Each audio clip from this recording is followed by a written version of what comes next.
Okay, good morning, everyone. Welcome. Happy Monday. We have a special guest today.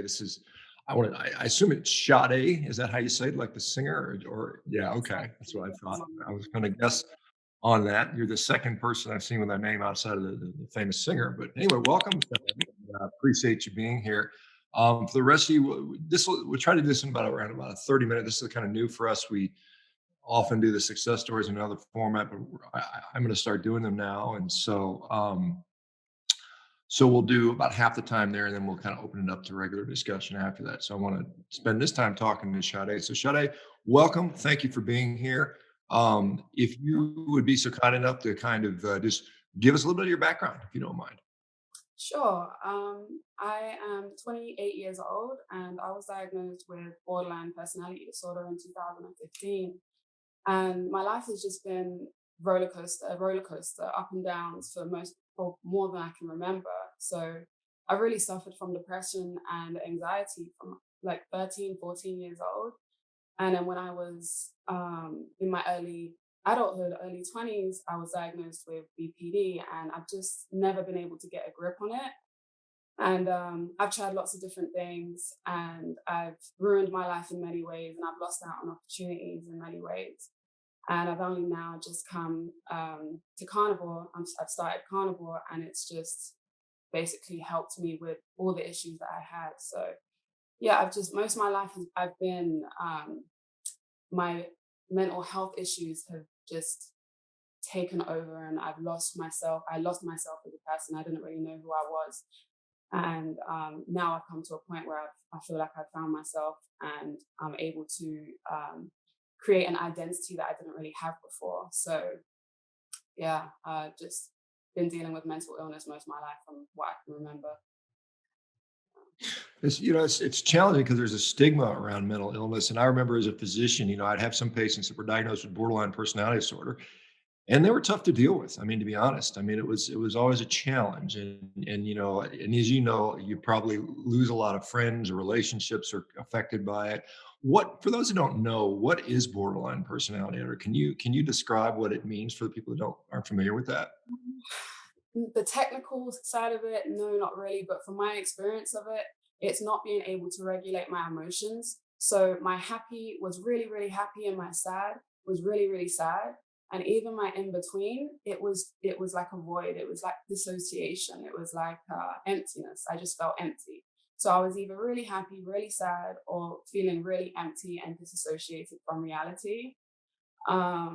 Relationships are what trigger me the most. And so, say I'm by myself, I'll just most of my time, I'll be in a manic energy, in a manic phase where I'm single, I'm just living my life, really reckless behavior, drugs, alcohol, just doing, the most. And then when I get into a relationship, I kind of lose myself in the relationship. I lose what I thought my identity was. I change to become the person that I'm around, that I'm with, and I just it's just a whole going from one extreme to the other. It's like no stability, no in between. It's just either really, really good, really, really bad, and I'm not able to reason. Like I wasn't able to reason before with myself, and I regard myself as quite intelligent, so I know that some things that I react to, there is no need to react in that way to it. But when I'm triggered and when I'm going through an episode, I'm not able to calm myself down. I'm not able to sit back and reason with myself and say, okay, look, this isn't appropriate. So maybe, go and chill out. It would just take over. It's like something just flipped in my brain and it would just take over me. And then that's it. I would make a really, really destructive decision or I'd go into a deep depression that I wouldn't be able to get myself out of. So I think borderline really is just being unable to regulate emotions properly and being controlled by the mind ultimately. Yeah, funny. It has some similarities. There's another thing you're probably familiar with bipolar disorder, where there's always a vacillation between depressions and mania. Where you're up or you're down quite a bit. Um, what and I'm not sure where. I mean, you sound like you might be from the UK, listening to your accent. And I don't know where if you live there or you're just from there. But what I mean, medications are often used: mood stabilization drugs, antidepressants, anti-anxiety medicines. Were you on any of those types of things? Did they try to put you on those? I was prescribed citalopram for some time. Alexa, yeah. didn't work for me because it kept me in that dissociated phase, that dissociated feeling. I didn't like it. It made me feel like a zombie. And then they put me on lamotrigine, I think it's a mood stabilizer, and I ended up with lots of spots. And again, like the citalopram, it just made me really dissociated. And they said, give it time before it kick in. But I didn't have that time because I was already really bad. My emotions were already really bad. I was on the edge of, I'm not sure if you can say it on YouTube, but on the edge of really bad self-harm. So going through that phase wasn't a choice for me. So I just stopped, and I've always known that food was the culprit because I've gone through phases where I don't eat and I feel a lot better. So I know it wasn't the medication. I always knew that food had something to do with what was wrong with me. But at the same time, the food that I was being told to eat weren't necessarily making me better. They were making me worse. What were you being told to eat? Vegetables, more like leave not eating dairy because I said dairy might be the problem at one point. So it's like, don't eat dairy, eat vegetables, just eat a well balanced diet, basically. Vegetables, carbs, and just healthy foods that they regard as healthy. And it just didn't help. I was vegan for a while. I was a raw vegan for a while. I went down the whole breatharian route because I believed not eating any food would be best for me. So I would fast. I fasted for like 10, 11 days at one point, and I felt great. And then when I went back to eat, I fell right back into depression and right back into my, mental instability. So just, I tried everything. What they specifically told me was to just eat a well-rounded, healthy, balanced diet. So I did that, but it didn't work. They also advised me to exercise. I used to exercise a lot. I used to go to the gym. I was very dedicated. I'm very disciplined, so it's not hard for me to follow a strict regime and a strict discipline routine. But it's still, nothing was working for me. It would work in the moment, like the exercise, and I'd be good for like an hour or two, and then I just, I feel exactly the same. So nothing really changed from a balanced diet and from exercising. Yeah, so the balanced diet didn't work, the plant-based diet, the vegan diet didn't work, fasting worked, but you can't do that forever. Obviously, you have to eat at some point. So now I guess my understanding is you're doing more of a meat-based or carnivore diet, and that seems to be helpful. How did you fall into that? And tell us about how that journey went. Okay, so when I was practicing breatharian, I was feeding myself with the sun. I was going outside and laying on the ground. I live in Mexico now, so it's always sunny over here. So I was laying on the ground, feeding myself with the sun, really convincing myself that the solar energy was powering me up. And then I lost loads of weight. I got down to like 130 pounds. And I said, I can't do this. I'm starting to waste away. So then I was following a guy called Eli Tom El Amin on YouTube. He was the breatharian. And then suddenly Dr. Ken Berry, one of his videos came on. He was talking about a meat-based diet. And I thought it was ridiculous. I was like, how am I going to go from a vegan/breatharian to only eating meat-based and heal myself? I didn't believe it. So I came across Dr. Ken Berry around 9 months ago. And I only started the carnivore diet properly this year, the beginning of March. But I wish I would have started it 9 months ago because what it's done for me is amazing. But I came across it from Dr. Ken Berry, and then I saw a couple of Joe Rogan's videos. And then Michaela Peterson is the one that I came across where she was mentioning how it got rid of her depression. And I was like, okay, you know what? It's time to give it a go because nothing else is working for me. I'm about to ruin my marriage. I was on the verge of a divorce. Everything was just crumbling around me because I couldn't control myself. I couldn't control my emotions and the way I was acting. And a couple of days after watching Michaela Peterson, I decided I'm going to start. So I just went and bought some eggs and I brought some steaks, and everything has been history since then. After 3 days of being on a carnivore diet, my depression lifted. After a week, my anxiety lifted, and it's been around 8 weeks now, and it's just benefit after benefit after benefit. And I'm a very strict carnivore. I only eat beef, fish, pork, butter, ghee, and salt. I only season with salt, and I only eat those foods. And I'm thriving. I'm doing great on them. How does it's amazing just to hear that story. I've heard it many, many times. Not just with borderline personality, but with depression, bipolar, anxiety, PTSD. I keep hearing this over and over again. And it's interesting. One of our members, I don't know if he's in here today, Brett. He just went and spoke with a bunch of Harvard medical students about his sort of journey with depression and some of the psychotic features he was having. Again, he's been carnivore now for, I want to say 3.5, going on 4 years, and he continues to be happy. Do you feel more stable now? I mean, the energy is more stable. Does that have an impact on your mood? I it's not just being more stable. It's like I feel the way I had always thought a normal person would feel. I never thought that I would be this stable. I thought I'd just be able to manage it. But I'm now consistently stable. I've been consistently stable for 8 weeks. I've been monitoring my emotions for 8 weeks and my thoughts for 8 weeks. And I haven't had any really, really high days. I haven't had any really, really low days. I haven't had any mental breakdowns. I haven't had any splitting because with my husband, if we had a little argument, I would basically want to divorce him. I'd want to run away and I'd hate him and I wouldn't want anything to do with him. Now I don't have any of that. We have an argument and I can sit and I can reflect and I'm like, okay, we're disagreeing at the moment, but that doesn't mean I have to hate him and he's a horrible person. It just means that, we're having a disagreement and it's okay. It's normal. So I don't have any mental instability at all. It's like it's totally reversed. It's the anger and depression has gone, the irritability that I had has gone. It's everything that is connected to the borderline has basically dissipated.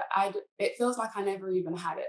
And I know it sounds insane and it's something that I have to be very careful with because mental illness isn't just something that you could say, okay, I'm healed from. But from what I've noticed and experienced in myself over the past 8 weeks, after the second week, the borderline just seemed to be, a thing of the past. So my mental stability is great. I'm able to think straight. I actually feel joy again because I used to just feel really empty. I used to feel really negative and depressed and like I ruined my life and like I had nothing to look forward to. Now I'm full of joy. Now I actually look forward to things. What it feels like is the serotonin and the dopamine, whatever that I didn't have, is now working properly. It feels like a light switch went on. I feel like there is a light switch that finally went on, and I'm now able to be the person that I was always meant to be. Whereas before, I was too anxious to do anything, too depressed to do anything, too unstable to do anything. I didn't trust myself because I would make a decision and then a couple of minutes or a couple of hours later, I would change my mind. So I wasn't able to be consistent with anything. And since being on this, I now have a YouTube channel, I have an Instagram, I've been consistent with it. I haven't stopped. I recognize who I am, what I'm interested in, what I like to do.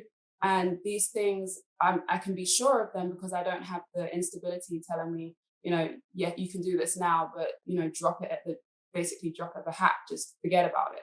I'm not like that anymore. It's like it's changed everything about me. So yeah, the mental stability it's every day now. It's not like up some days, down some days. It's the same every day. And I never thought that would be possible for me. It's amazing. That's wonderful to hear. It's so awesome. And you said you've had this since you were a teenager, right? So how many years has it been that you were dealing with this, and now that it seems like it's gone now? Yeah. So from 13, 12, even 11, I was really depressed. I spent some years in Nigeria because of some things that I was dealing with as a child. My parents thought it would be better for me to go and learn some stuff in my home country, in my dad's country. I came back, it was still the same. I was really destructive. I've kind of always been like that. Even before the diagnosis, I was really destructive, doing really dangerous things, making dangerous decisions, and it's just been with me for a long, long time, for as long as I can remember. I don't know why, but I could never connect with people. I never felt attached to anyone.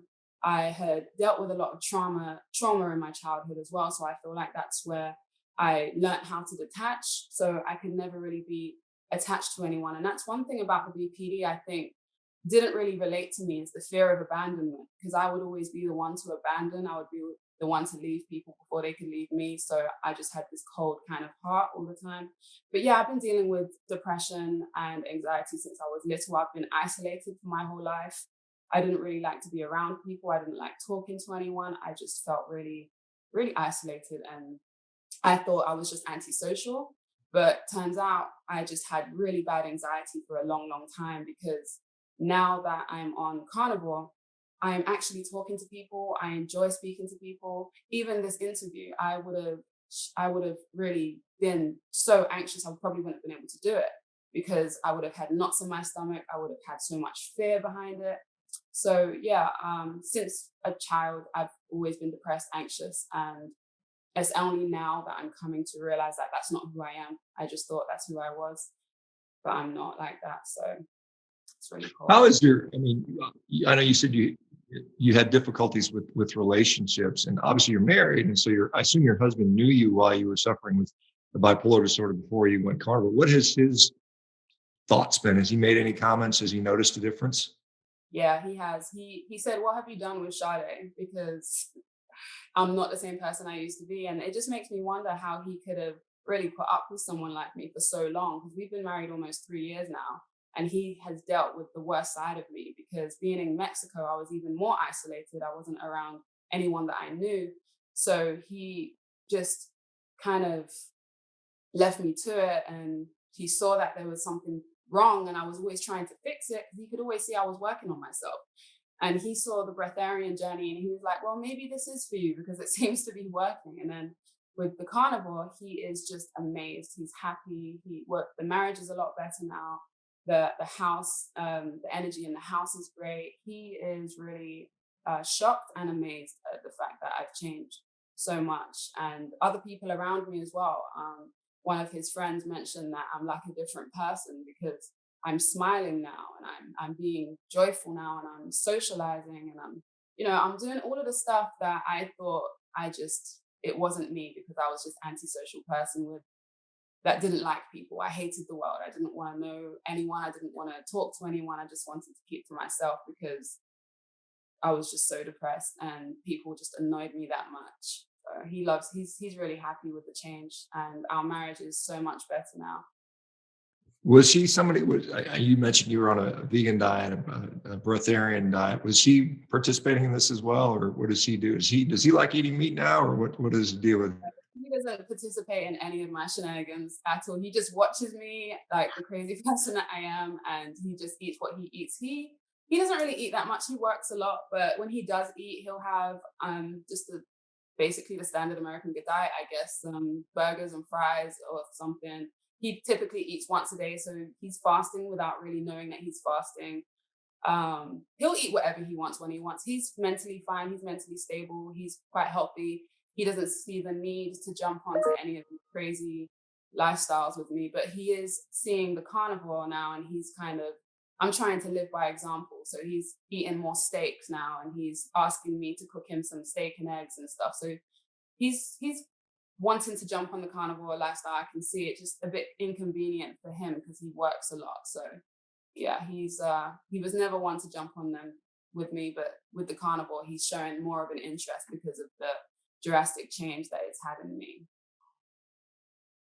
Yeah, it's interesting. It's kind of a case control experiment. You can see the before and after, and it's really, really interesting. And what you mentioned, he doesn't have any issues, and so why change anything? And I think that's a fair statement.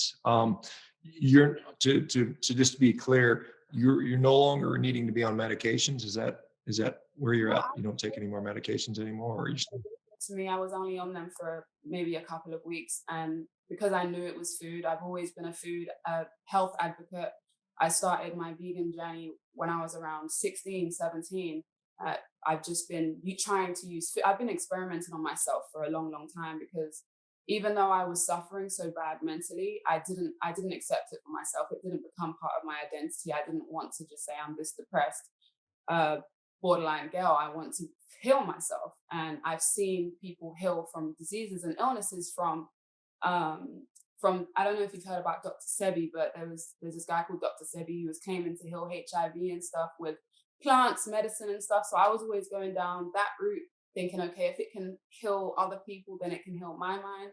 but it never did. It just made me worse and worse. And I feel like the more plants and the fruits and the vegetables I ate, the more unstable I became, and it just didn't make any sense because I thought I was doing everything right. So yeah, no, I didn't take the medications. I was always just trying to find the food that was going to be helpful to me and my mental health. Have you, a lot of people that sort of get immersed in, and I've heard of Dr. Sebi, yeah, I've seen people reference him. I think he unfortunately passed away not long ago, but I think that, you have a lot of people that get immersed in the vegan lifestyle, and when they leave, they get sort of some negativity thrown your way. Has anybody come after you in that regard, or any of your friends that where you may have developed during your No, vegan days bothered no. to mess? I've been very private with my eating ways until now. Now I'm on carnivore. The whole world is knowing about now that I'm on carnivore. But when I was vegan, when I was raw vegan, when I was a breatharian, I didn't say anything to anyone because it was like I was like the mad scientist. I was just experimenting on myself, and I wasn't gonna show the world anything unless I had healed myself from it. I don't want to be a bad example. I don't want to lead anyone astray. So I just said, okay, you know what, keep this to yourself. If it works, then it works and you can help other people. If it doesn't, then you can just move on without any criticism, without any judgment. So I was always quiet. Maybe my mum would know about it or very close family, but I wouldn't express it. I wouldn't really be vocal about it at all. So, I didn't really get any criticism. But I'm sure I'm going to get criticism now from vegans and stuff because actively carnivore and I'm expressing that I feel that this really is the best way to go in terms of elimination and finding out the culprit of what is really messing with people's minds and bodies.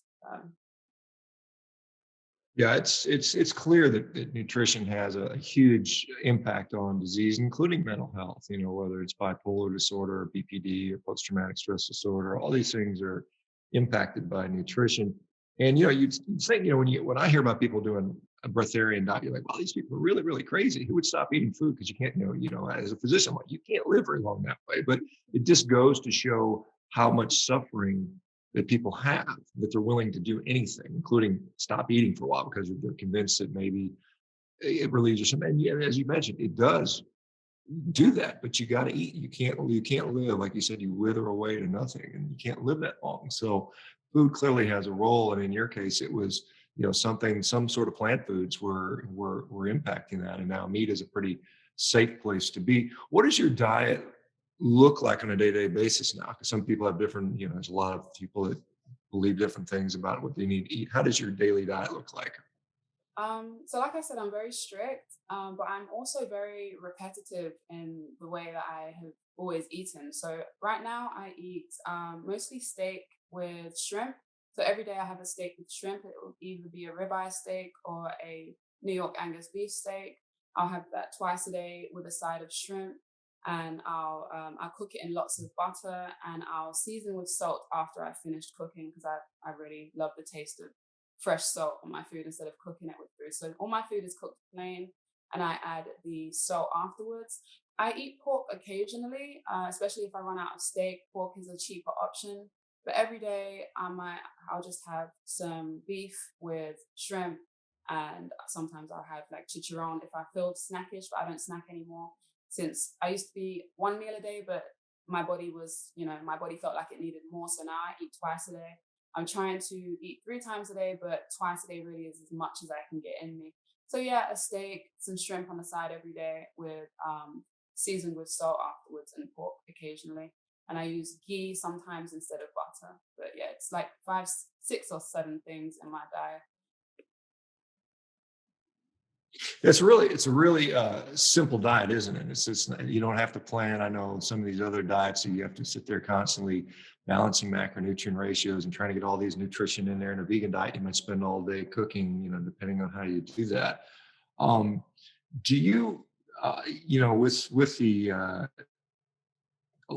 this is so you feel clearly better. If you had to choose between an omnivore balanced diet and a carnivore diet and how you feel, I would assume you clearly would prefer to feel like you do now. That's fair to say. Now, some of the critics will say, hey, you're increasing your risk of heart disease, which I don't think is true. I don't think the data supports it. But even if they did, would you go back to where you were to avoid heart disease? I mean, because that's, I think we all have that decision to make. I mean, if somebody said, "Hey, great, you're doing well, but you're going to have heart disease." No, I've been thinking about this for the past week actually, because I've had a few people on my Instagram inbox me talking about cardiovascular health or something. When it comes to being on carnivore long term, I keep saying to myself, look, I'd rather die than go back to the way I was. So if carnivore is going to kill me, then it might as well just kill me because I'm done experimenting on myself. I found what works and I'm happy with it. So if any health issues are going to come because of it, it might as well just kill me because that's just how I feel. Because my mental health is so great. I'm also wondering how can something that makes me feel so good be so bad? Like I'm the one that's experiencing this, nobody else. And I'm usually getting those kind of comments from people that aren't experiencing the diet themselves. When the other people that are on doing the carnivore, they are expressing to me all of their symptoms going away. I've spoken to somebody that used to be schizophrenic. I've spoken to two people that had bipolar and they don't have any symptoms anymore because of carnivore. I've spoken to people that have had diabetes. I'm speaking to a wide range of people that have healed themselves from this. So if it's going to kill me, it might as well kill me because I'm not going back. And if at some point I have to reintroduce foods, I will do it one by one and I'll give it a couple of weeks of testing to see if it's going to mess with me at all. And if not, then okay, I'll add it. But I really don't want to. I like the simplicity. My shopping takes around 10 minutes now. I just walk to the back of the store, I buy my steaks, I buy my shrimp, and I'm done. So if it's gonna kill me, it might as well kill me because I don't want to go back. My cravings are gone, so I'm fully adjusted now. I only crave meat, I only crave fish, and I crave the pork sometimes, but that's about it. No, I'm good. I'm good. Yeah, and I think we should all have that right to decide what we want to eat and how we want to feel. And like I said, who are you to tell me how I'm allowed to die anyway? I mean, personally, I mean, if I had it, we're all going to die of something, and dropping dead of a heart attack is probably better than many, many other ways. Cancer, neurodegenerative diseases, all these things that are out there. So, yeah, I applaud you for making that decision. And I don't think that, like you said, how do I feel so good? How do all my symptoms go away and yet it's killing me? It doesn't make sense. And I don't think it does. I think it's, when people are talking about standard American diet and people eating meat in that context of that diet, it's very different from what you're doing or I'm doing. And so that is, I think a really important sentiment. So, we're about coming to the end of this little 30-minute session. I really, like I said, Sade, thank you for doing this. You're the first one on our little thing, so you'll be our inaugural one. It's been a wonderful interview. Is there anything else you'd like to share that you want people to know just before we close this part out? Um, just to keep an open mind when it comes to carnivore, and it's not something that you have to commit to for the rest of your life. It's something that if you are really suffering from either mental health issues or from physical issues, give yourself at least 90 days or 60 days to try it out, eliminate everything you can, and try not to, look for ways to cheat. I find a lot of people are looking for ways that they can make foods that are similar to what they had in the typical American diet, and it doesn't really help the process of elimination. So anyone that wants to try carnivore for mental health reasons or for physical ailment, for diseases, give it a try. Be strict with it. Give yourself that chance to heal. And if it doesn't work, you can always go back. But the likelihood of it working is so high that you're better off giving it a chance. I think that's the main thing. That's the main message I'm trying to get across. I don't want people to think that they have to do it forever, but it's very hard for me now to see people that are suffering. And then when I recommend it, they're like, oh yeah, no, that's good for you, but I don't think it'll work for me. But why not give yourself a chance? Why not just give it a try? Because you got nothing to lose. So you got nothing to lose. Give it a go, and you're either going to heal or you're going to go back to the same old way. But yeah, that's all I really have to say. That's a great one. And as you said, you're going to be you're more open about it. So where can people go to find out? Do you have like a social media handle or website or anything like that where they can go? On Instagram as Carnivore BPD, so like borderline personality disorder, Carnivore BPD. And my YouTube is the same, Carnivore BPD. And I've just started on TikTok, but I don't know how to use it yet. I feel kind of old, but that's Carnivore BPD underscore underscore. So yeah, everything is Carnivore BPD, borderline personality disorder. You can Okay, find me on there. wonderful. Well, this is the sort of like wrap up the interview portion of this. If you don't mind sticking around a little bit, I'll open it up to people. You guys can unmute yourself if you guys have questions or comments.